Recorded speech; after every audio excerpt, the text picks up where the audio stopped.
ง่วงนอนสักหนึ่งเพลงนะคะแล้วเดี๋ยวจบจากเพลงนี้หลับจริงนะคะไม่ใช่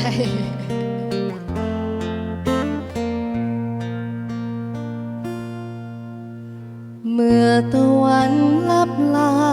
ฟ้าก็มองมืดมน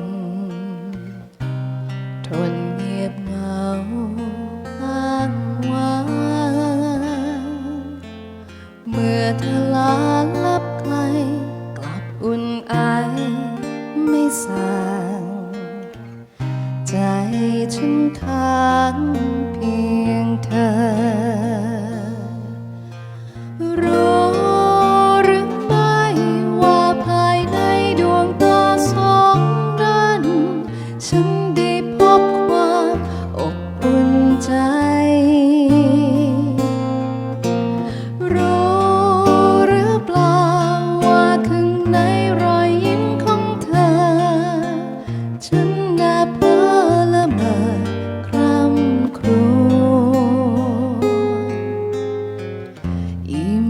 อบอวลไออยากจะบอกสักคำฉันได้ถลำหัวใจตกอยู่ในความรักเมื่อตะวันนิทราฟ้าจะรอพบจันทร์ฉันจะฝันถึงเธ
จะบอกสักค